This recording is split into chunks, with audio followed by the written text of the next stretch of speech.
The Titan.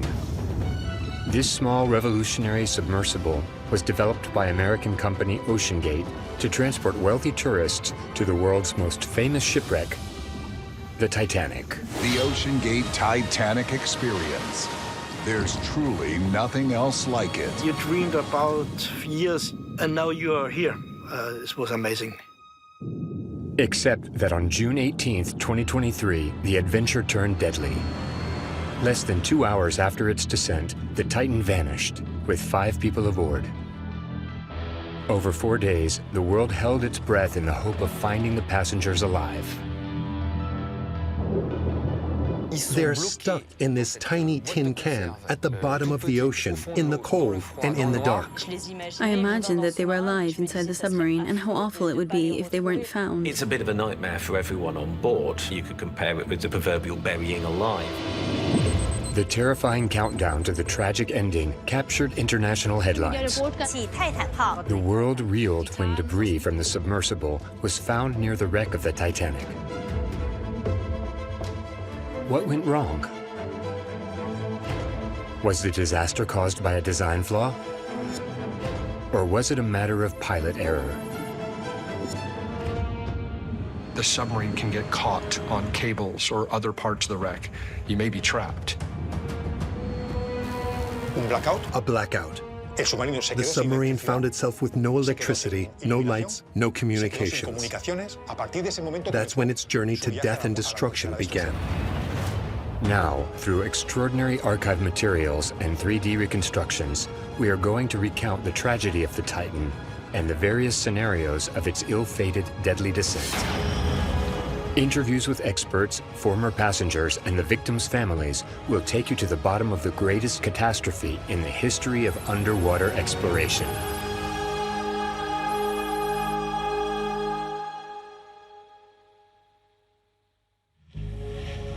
It is June 18th in the North Atlantic Ocean. 9:30 a.m. The icebreaker Polar Prince launches a small experimental submersible named Titan into the water. Roger, platform ready to dive. We are in position. In 2 hours' time, its 5 passengers have a rendezvous with the Titanic, and they have paid a handsome sum to have the rare privilege of beholding its wreck.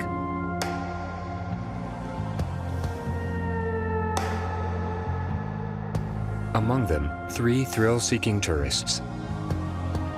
Hamish Harding, an American pilot, along with Shahzada Dawood, a Pakistani businessman, and Suleiman, his 19-year-old son.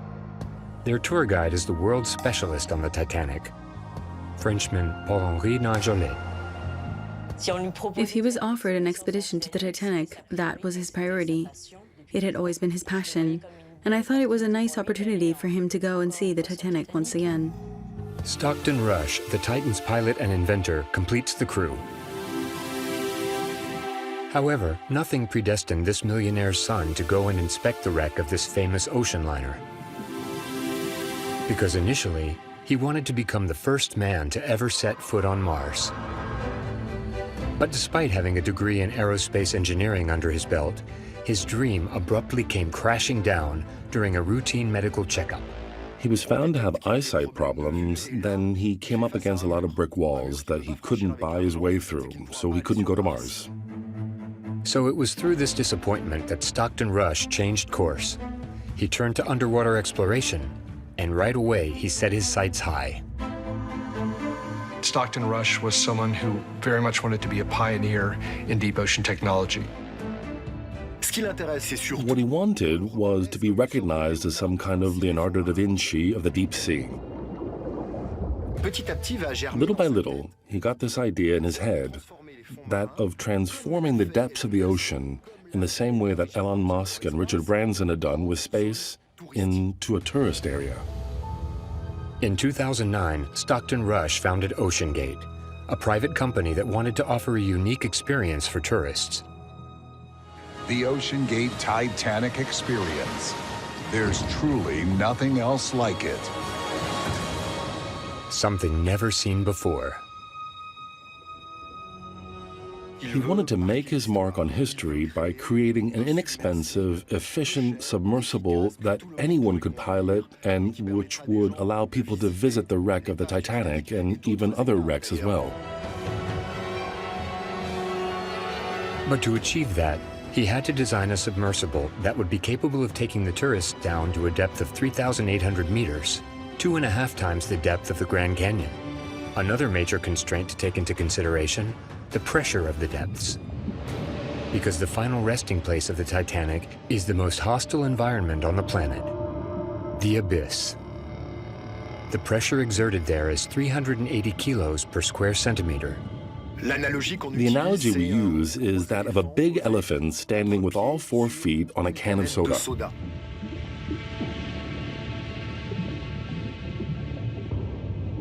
It's just a staggering amount of pressure.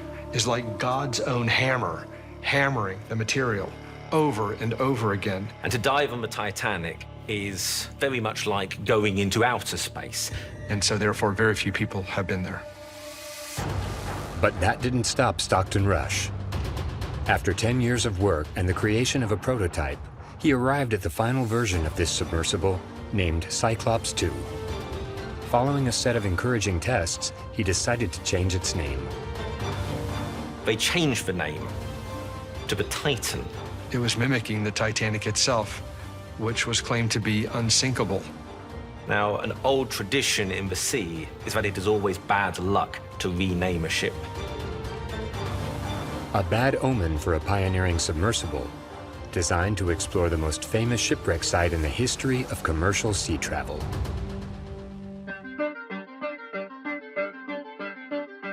Approximately 7 meters long by 3 meters wide, the size of a tank, the Titan looked like most other small submarines already in existence. It was equipped with ballasts and weights, just like any other scientific submersible. But the comparisons end there, because Stockton Rush created a vessel that was radically different to anything that existed up until then. Hi, my name is Stockton Rush. I'm the CEO and founder of OceanGate. Let's take a look at Titan. Best seat in the house. You can look out the viewport. We put a privacy screen in. Surprisingly, inside there were very few instruments aboard. We have our control screen here, our sonar screen here. Compared to a conventional submersible, which has lots of screens, buttons, levers, and so on, there was hardly anything. It looked, to put it bluntly, like a can. Its cylindrical form was unheard of. Every other exploration submarine has a spherical cabin, so that pressure is exerted evenly on the hull. But this innovation made the Titan the only submarine in the world capable of carrying 5 passengers to 3,800 meters under the water's surface. 5 people is a lot. You wouldn't think, but for a pocket-sized submarine, that's incredible. To ensure its robustness, Stockton Rush equipped the Titan with a hull made of highly resistant materials.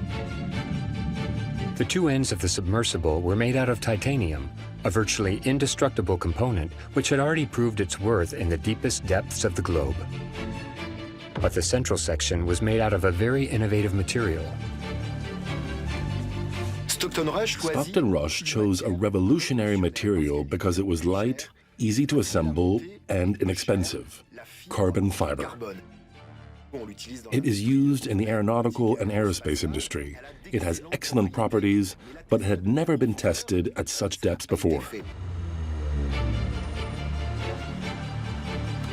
Even more unconventional, this tourist submersible had a viewport with a diameter of 60 centimeters, 2 times bigger than an airliner. Once again, this was completely unheard of. To entice the tourists and offer them an unforgettable experience, this viewport would allow them to see the Titanic and almost touch it. The promise of this totally incredible experience was the Titan's main selling point. But that wasn't all. The Titan's steering controls were also surprising. The height of innovation, its 4 electric thrusters were maneuvered thanks to this accessory, of incredible simplicity for such a vessel. So if you want to go forward, you press forward. If you want to go back, you go back. It was a video game controller, like one you'd find for commercial use. And it's Bluetooth, so I can hand it to anybody. And it's meant for a 16-year-old to throw around. And Stockton, he boasted about it. It was definitely a bit surprising because on the one hand, it was this revolutionary machine in many ways, and at the same time, there was this DIY MacGyver feel to it, with these objects that you or I could go out and buy. And it was with this new generation submersible that Stockton Rush launched his project in 2021 with his company, OceanGate. His aim was to offer tourists the opportunity to contemplate the wreck of the most famous ocean liner in the world for the modest sum of $250,000, almost 230,000 euros. A fortune for mere mortals, but a formality for millionaires in search of extraordinary experiences. Extreme tourism is really growing as a market. That idea of pushing the limits, ordinary people going to the very edges, Everest, space, Antarctic, the bottom of the ocean, the Titanic. There are actually quite a lot of people who can afford to pay $250,000 to go underwater and see the wreck of the Titanic. The Titan's first expeditions were a great success. Thanks to Stockton Rush's audacity, you no longer had to be a scientist to go and enjoy a sensational ride around the most mythical of shipwrecks. Don't miss the opportunity to be part of history. The OceanGate Titanic experience. There's truly nothing else like it. No one believed in Stockton Rush. When he succeeded in his crazy dream to reach the wreck of the Titanic with his little Titan, everyone shouted, "Wow, the man's a genius!" Very quickly, the waiting list grew to go aboard what had become a phenomenon, the Titan. Hailing from Las Vegas, property developer Jay Bloom and his son Sean were tempted by the experience. I'm a little bit of an adrenaline junkie. My son and I normally do a lot of these adventures together when possible. It wasn't really like a dream or anything. It was more of a bucket list item. It was more like, oh, cool, like, let's go see the Titanic, you know? Retired businessman, German millionaire Arthur Leubel is also a fan of extreme tourism activities. When he bought his place aboard the Titan, he was indulging himself in fulfilling his childhood dream. My father told me a lot about when I was a kid, and it's a mythos forever, I think. In August 2021, he went on the experience. Arthur Leubel documented his dive in Titan and allows us to relive his descent, thanks to these exceptional archives. When I was inside, you cannot stand. You're sitting 10.5 hours on the bottom. You say, close the Titan from outside. Other submersibles always have the possibility of being opened from the inside in case of emergency, but not the Titan. The passengers therefore willingly accepted to be locked in by this unique procedure, leaving them at the mercy of an external intervention to get them out if there was any problem. Once it was completely locked shut, Titan was launched into the water. Placed on a floating pontoon, it sank a few meters below the surface. Then the submersible fired up its engines, and the experience began.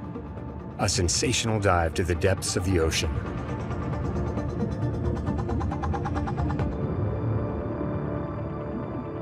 It's special, it's quiet, you hear nothing. You feel pressed and it's black outside, you know you cannot go out. Throughout history, less than 60 people have had the privilege of experiencing the following moment. According to the information we have available to us, around 40 of them were able to do so thanks to Stockton Rush and his Titan. Suddenly, you get to the bottom, the projectors light up because visibility is really poor, and in front of you, you discover the wreck of the Titanic.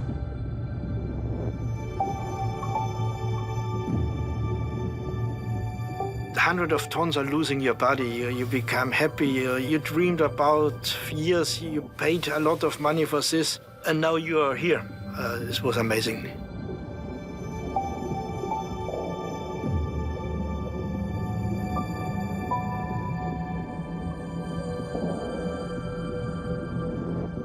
It is an absolute dream to be able to go down there and see that Grey Lady of the Atlantic in person. And the show had only just begun. The Titan now sailed around the wreck, getting close up like never before. The extreme tourists needed to get their money's worth. This wasn't a scientific expedition. The idea was that everyone would be thrilled. Getting close enough to practically touch the Titanic was all part of the experience.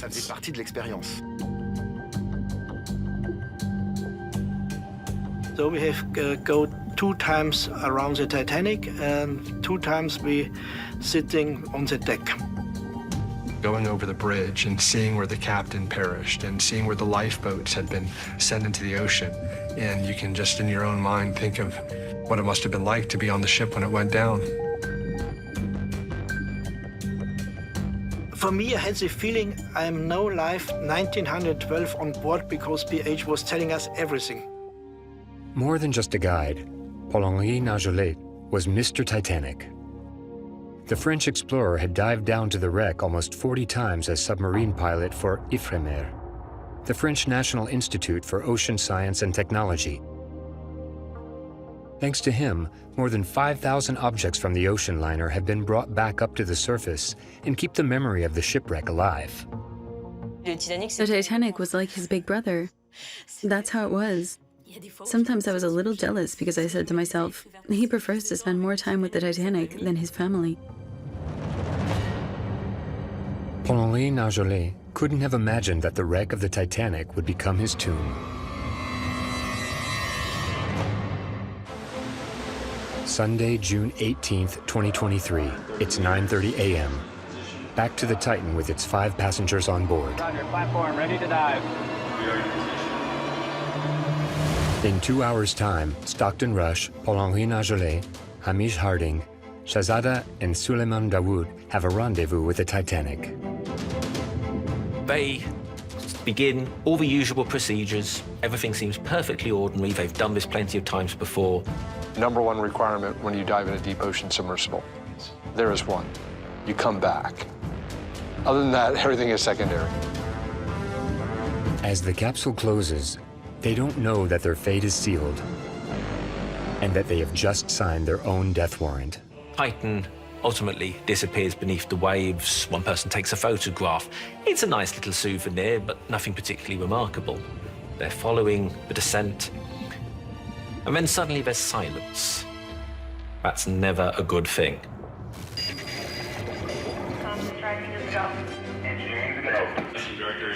1 3/4 hours into the dive, Polar Prince, the Titan's mothership, loses contact with the submersible. It's not the first time that this has happened. The OceanGate team on the boat tried to restore communication by all possible means. Radio waves do not travel through water. So they're using acoustics, they're using transponders. Some of this is direct messaging.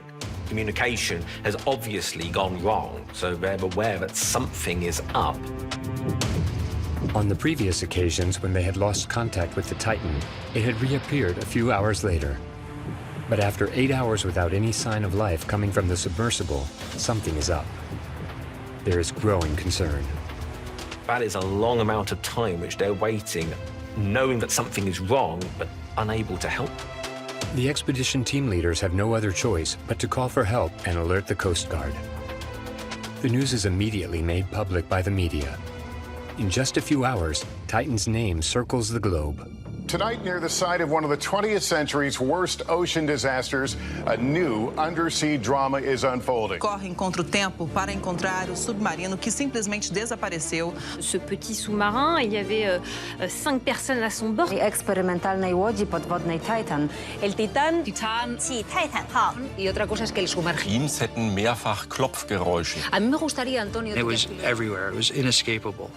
It was on every news channel. It was all over social media. The eyes of the world were upon Titan. The world stopped. Antoine Lard, en enregistrement direct de Washington. Alors, ce qu'on sait, c'est que ce sous-marin était en train de descendre vers l'épave du Titanic. Comme ça concerne le Titanic. Being linked to the Titanic, it went global.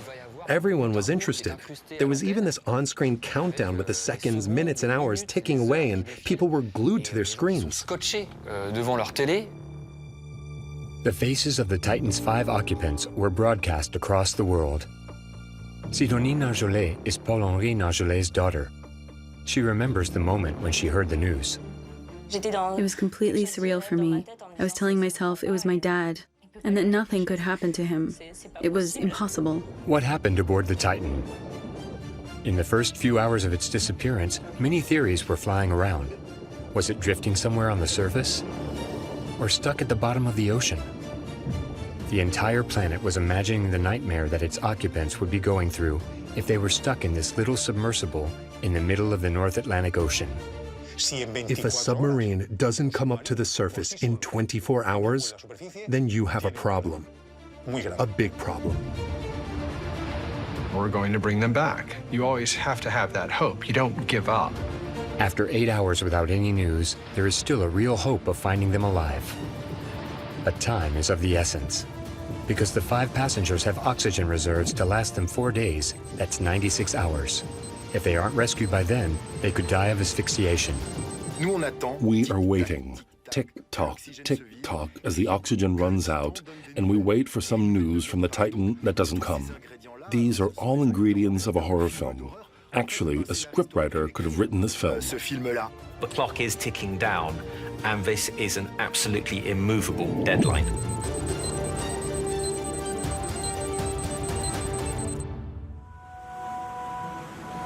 Monday, June 19th. The Titan disappeared 24 hours ago. The U.S. Coast Guard is leading the rescue operation. At this point, there are many possibilities.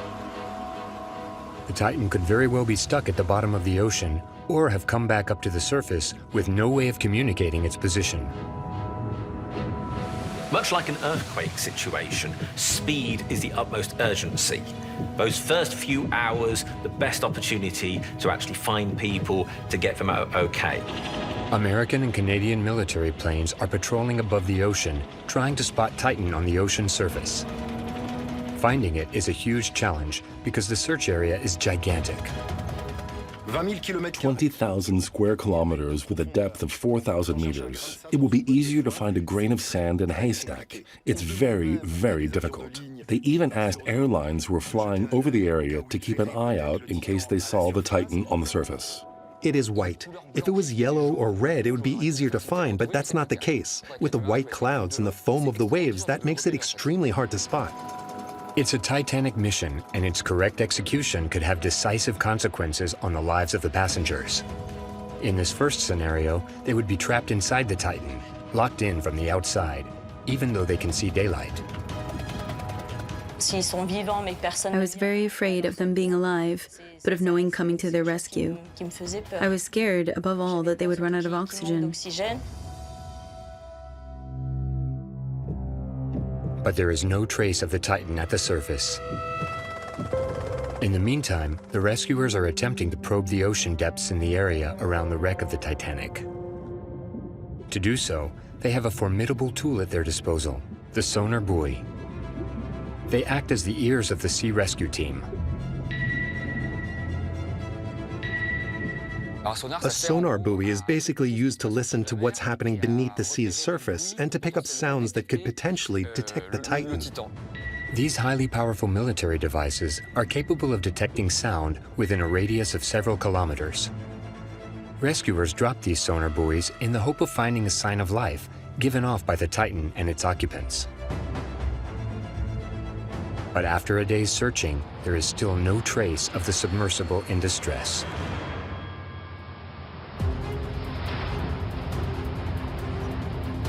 The morning of Tuesday, June 20th. The Titan only has 51 hours of oxygen remaining. We imagine the anguish of these people who are trapped at the bottom of the ocean in this tiny vessel, who know that after 4 days, they'll have no more oxygen left. 45 hours after the loss of contact with the OceanGate submersible, ships finally arrive in the area after their long journey from the continent to try and locate the Titan. Coast Guard and military vessels, as well as civilian and industrial ships, have responded to the call for help. People want to believe that this crew is alive. That is why everyone is so energized and also spending tens of millions of dollars to try and save the Titan's crew. With so many searches, I said to myself, there has to be hope. People believe that we can find them and they are okay. This rescue operation monopolizes news channels around the entire world. It's against this backdrop that one theory begins to gain traction. And the thought is terrifying. The Titan could be trapped in the wreck of the Titanic at a depth of 3,800 meters, with billions of cubic meters of water above their heads. I dove on the Titanic in 2019, and I have no intention of going back. And I will say it was the most dangerous dive that I've ever done, because the currents can be unpredictable and push you into the wreck. The submarine can get caught on cables or other parts of the wreck. You may be trapped.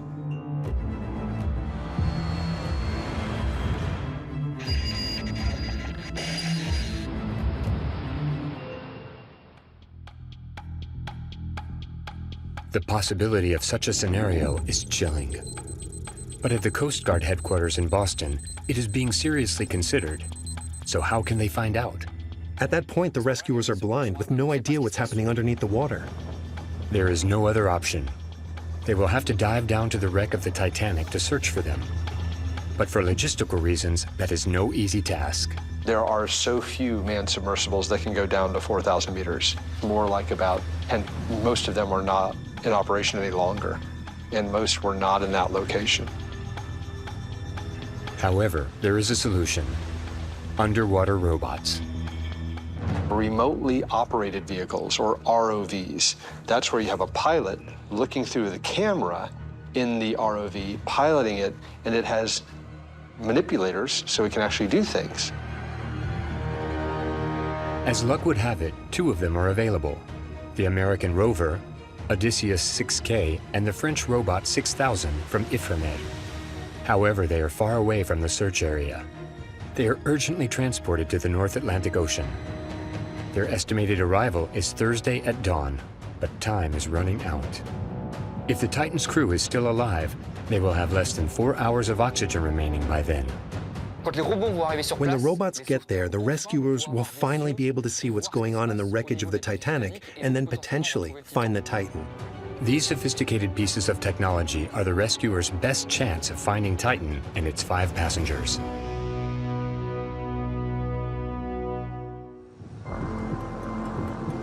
Meanwhile, the U.S. Coast Guard holds a press conference from their headquarters in Boston. Is a deep-sea rescue a realistic prospect? What would that look like?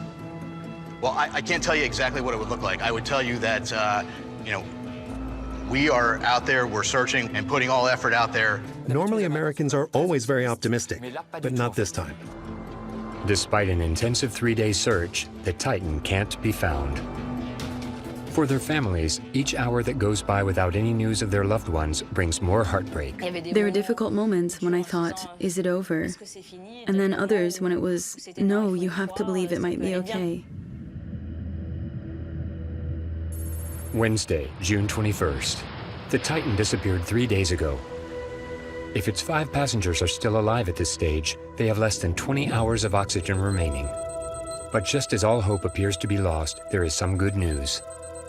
One of the sonar buoys picks up a signal.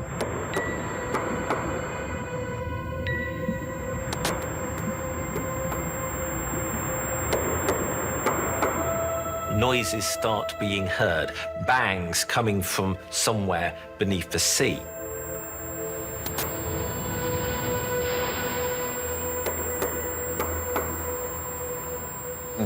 Muffled sounds, and above all, ones that are repeated every half an hour. And that points to these sounds potentially being made by humans. While the Coast Guard attempts to formally identify the sounds, the experts highlight the presence of one man in particular aboard the Titan, Paul-Henri Nagelet. In such a critical situation, this formal naval officer and experienced diver is the man for the job. He could be behind such signals. My father was always calm in a crisis situation. He was someone who didn't give up, who knew what he wanted and who could find the way to get there. We thought, that's a very good sign. If you're in a submersible, stranded, trying to contact the surface and you had no communications, that absolutely is something one would do, which is to bang with a tool on metal, because that sound would travel a very great distance. But most importantly, you would do it very precisely and regularly. The entire world is hanging on to these banging sounds. What if it is them? They've been looking for the crew for 3 days, and we imagine the worst. But when we hear these sounds from the bottom of the ocean, we think, that's it. We found the crew of the Titan. And from there, all of a sudden, the story is all over the news. So we want to bring you a breaking update on that missing sub. It's been confirmed that banging sounds have been heard. Suenan de forma rítmica. Less than 20 hours now left of air. Faut absolument rester optimiste et se battre jusqu'au bout. But this hopeful scenario also implies a horrific prospect, being locked in a tiny space down in the abyss. If the Titan's passengers are alive, they have been going through a living nightmare these past 3 days. They are stuck in this tiny tin can at the bottom of the sea, in the cold and in the dark. And they know that they only have 24 hours of oxygen left. Each minute that passes is taking them closer to their deaths, so it's horrific. It's a bit of a nightmare for everyone on board. You could compare it with the proverbial burying alive. You can imagine that some of them are suffering from stress, suffocation, hygiene problems. More serious than that is actually how cold it can get. The passengers on the Titan, if they were still alive, would actually have hypothermia. They would freeze to death before they ran out of oxygen. With this in mind, the rescuers are pulling out all the stops as the final deadline approaches. If the crew isn't saved before 9:30 a.m. the next day, any chance of finding them alive will be wiped out. Thursday, June 22nd at dawn. It's as if time has stopped on the Titan's oxygen reserve countdown. 4 hours. In the best-case scenario, that's what remains for the Titan and its crew. It would go right down to the wire, maybe, because the clock was still ticking. But that's it. We were going to get them back. Even if there was some chance that they were still alive, people really wanted to believe it. When Odysseus, the underwater robot, finally reaches the area, hope is rekindled. At 5:30 a.m., it begins its descent towards the wreck of the Titanic, to where the banging heard the day before was pinpointed. The whole world has its eyes riveted on this underwater robot. But it has to complete this formidable challenge in record time, because finding the Titan in this hostile environment seems to be mission impossible. This is the 15-square-mile wreck of the Titanic, and a lot of that debris is bigger than the Titan. So this isn't looking for a needle in a haystack. This is looking for a needle in a needle stack. Odysseus is steered from the surface on a pilot ship. So you have a crew that are viewing on the screen what the camera of Odysseus sees. It spends a long time searching in the vicinity of where the sounds were picked up by the sonar buoy. In vain. Until the countdown timer stops. There was this weird moment when we knew that time had run out, that the countdown had finished, and that at that point the Titan's passengers had no more oxygen left. With all our colleagues there on the docks, in front of the Coast Guard team, we looked at each other and said, "What's going on? That's it. It's over. We won't find them." But there was no announcement. And for an hour or two, we stayed like that, waiting. We were wondering what was going on. At 3 o'clock in the afternoon, Boston time, on Thursday, June 22nd, the news breaks. We're going to go straight to breaking news concerning that search for a submersible. Big debris field was discovered within the search area by one of the rovers near the Titanic. Il n'y a donc ce soir plus aucun espoir de retrouver des survivants. The wreckage makes it absolutely plain, but the worst possible outcome has happened. They find individual portions of the outside of the submersible and the broken up carbon fiber body. Tragically, there are no survivors. Suleiman and Shahzada Dawood, Hamish Harding, Paul-Henri Narjolet, and Stockton Rush, the Titan's inventor, are all dead. Ocean Gate Submersible was supposed to allow them to fulfill their dream. It has become their casket. That's when I said to myself that I would never see him again. And yes, It's still difficult to think that.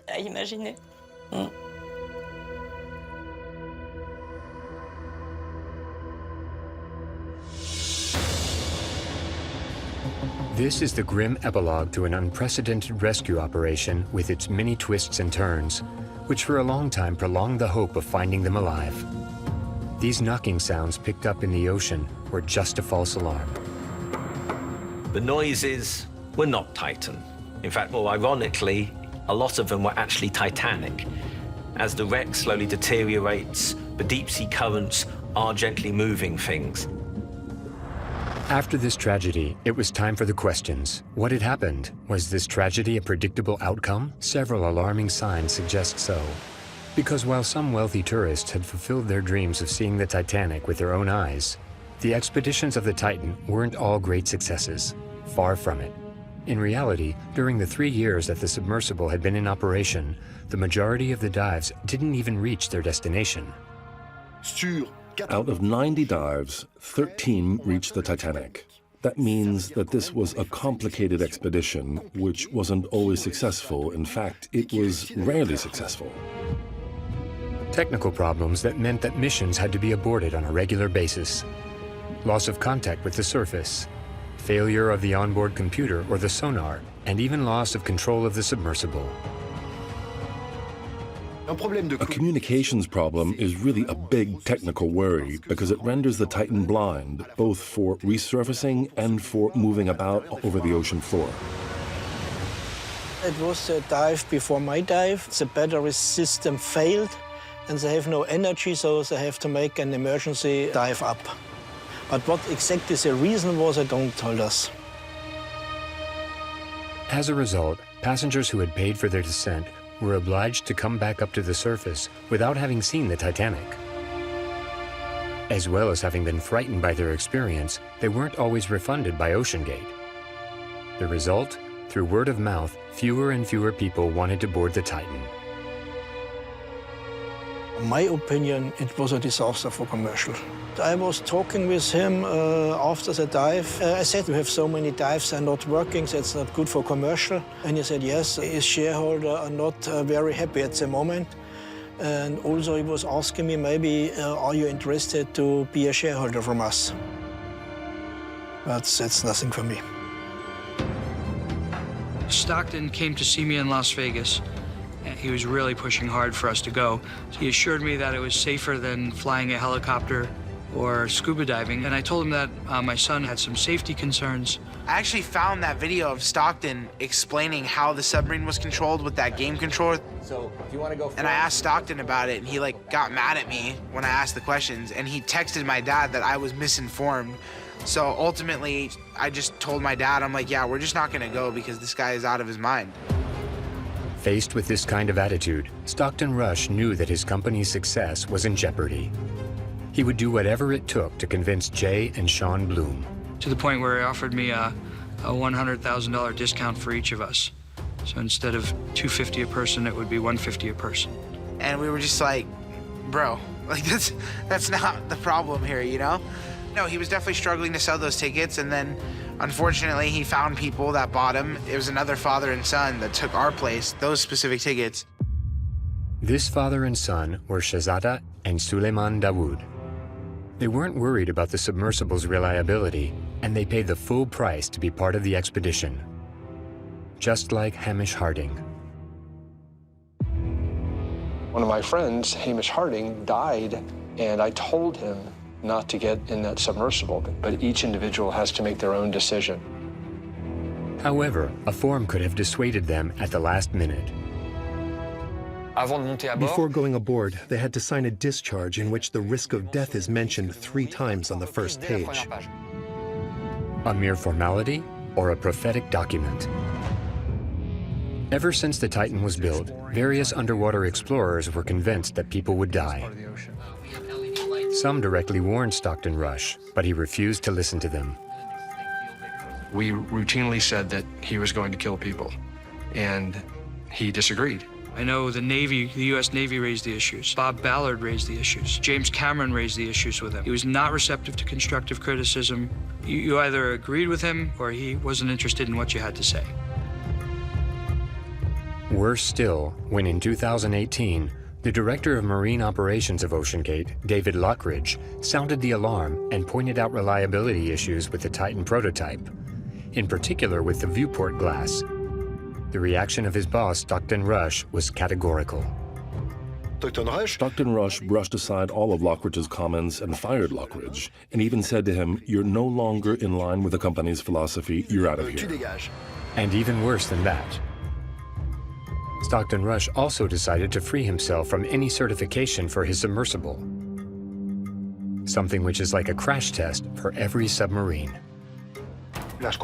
Certification companies send engineers and inspectors to check that materials, safety systems, and components meet specific safety parameters. The Titan wasn't approved, and for a submarine, that is unacceptable. Stockton Rush knew that his Titan would not pass any safety tests required for certification. But the CEO of OceanGate didn't care. He knew that where he was going, there were no laws that bound him. Titanic is in international waters. If you've got the equipment and the money to go out there, then why not? Nobody's really going to be able to stop you if you really are prepared to push the boundaries. Stockton Rush was therefore ready to take every risk, right up until this final dive on June 18th, 2023, which would make the Titan known to the world in the worst possible way. A few hours after the debris had been discovered, the mystery remained intact. What had really happened aboard that day?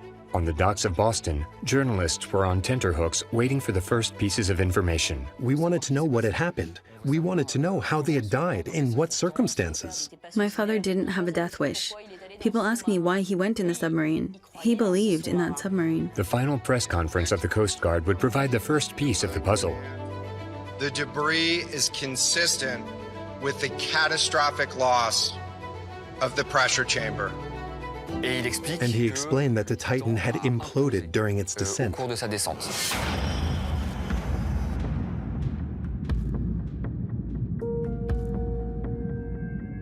implosion is the opposite of an explosion.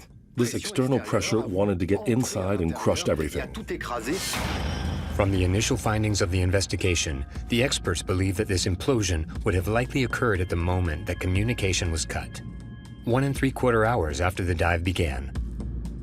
But for an implosion to occur, that means there must have been a fault in the cabin. So where did it come from? Attention soon turned to the viewport. And David Lockridge, the former director of operations for OceanGate who was fired by Stockton Rush, was on everyone's minds. We knew that these problems could be caused by the acrylic panes, which could split and crack. Could the viewport have caved in under the pressure and caused the implosion? Not necessarily, because another element of the Titan was on the radar of all the experts: the component used for the hull.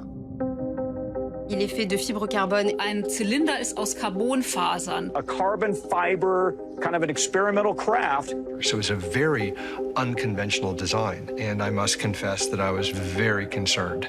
Imagine a rope. A rope is very strong when you pull it, but it's not at all strong when you push it together. Carbon fiber is somewhat similar. It's great under tension, but not under compression. And when carbon fiber fails, it fails catastrophically. It doesn't bend or warp, it just snaps. Could that be what happened? At this point, nothing can confirm that. But if that is the case, it offers some comfort to the families. Because a sudden implosion, however catastrophic that may be, means that the victims wouldn't have suffered. It happened faster than the brain could even recognize what is happening. An implosion is a horrible idea, but at least it's fast. But not everyone agrees with this theory. Spanish engineer and submariner José Luis Martín puts forward another surprising hypothesis. According to him, the final minutes of the Titan's passengers would have been a journey through hell. Something new had to have happened for this accident to occur. It all began with a meteorological coincidence. The day that the Titan disappeared, the ocean current of the Gulf Stream was especially strong. There was an incredibly powerful storm. The Atlantic was at its peak, with its waters churning in full force. And so, according to José Luis Martín, the pilot would have forced the engines to ensure its descent, and so caused the batteries to drastically overheat. This inevitably resulted in a catastrophic failure. A blackout. The submarine found itself with no electricity, no lights, no communications. The pilot was unable to activate any electrical safety system. That's when its journey to death and destruction began. In this scenario, the Titan would have just been a dead weight at the mercy of gravity. Without any power for its engines, it would have lost its stability and tipped up, pushing the passengers to the front of the submersible. Imagine that they are all piled up on top of one another. Imagine the feeling of fear, of terror, and of panic. I think it's the worst thing that somebody could experience. And in my opinion, at that point, they realized that these were their final moments alive. Helpless, the passengers would have plunged in these conditions toward the depths of the North Atlantic Ocean. According to the Spanish engineer, the Titan would have sunk straight into the abyss at a rate of 22 meters per second, or 80 kilometers an hour, which is 20 times faster than on a normal dive. It couldn't withstand an increase of around 100 kilos per square centimeter in less than a minute. That is more than enough to crush the hull of any submarine. And according to José Luis Martín, the submersible would have been subjected to this huge increase in pressure during 52 seconds. 52 nightmarish seconds for the passengers and crew members, which would have resulted in the loss of any submersible. Inevitably, it imploded. But as terrible as this scenario is, could it have really happened? It is difficult to confirm while the investigation is still ongoing. There have been horrific scenarios put forward. I think that people wanted to make a name for themselves by inventing theories out of nowhere.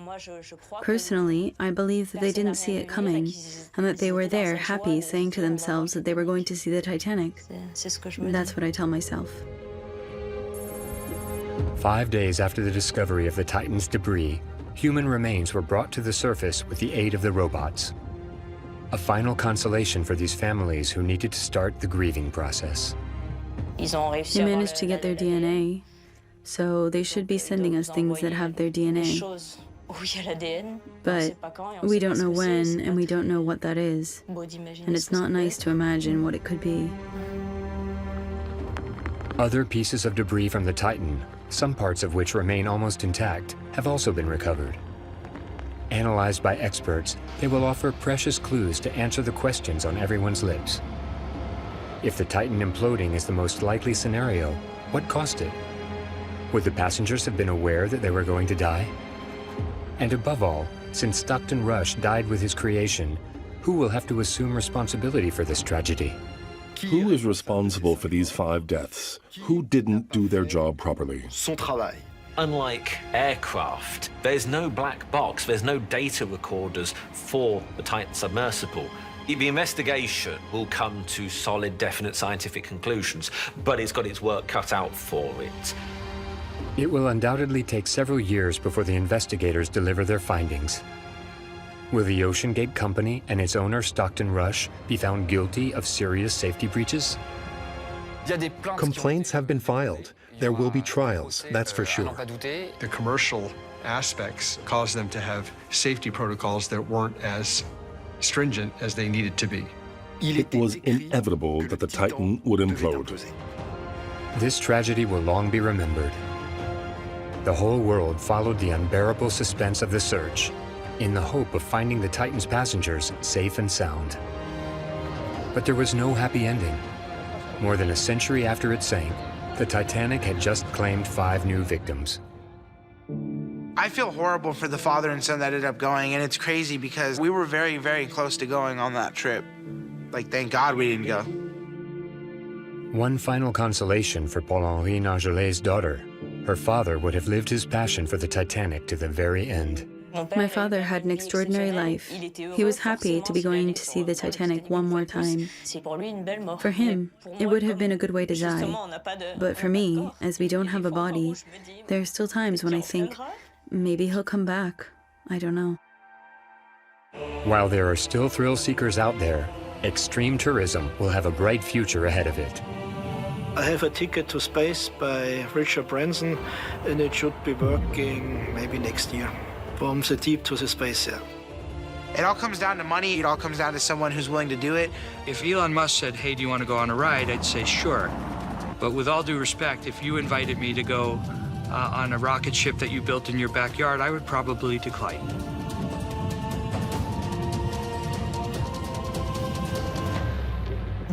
Other people want to build submarines for tourists, and I think that it's a good idea to do that. We shouldn't close the door of the ocean to tourists just because there was an accident. More than a century after the Titanic sank, and at the cost of 5 more human lives, the tragedy of the Titan echoes the fate of the ocean liner that was believed to be unsinkable. When man defies nature, he sometimes has to pay the price.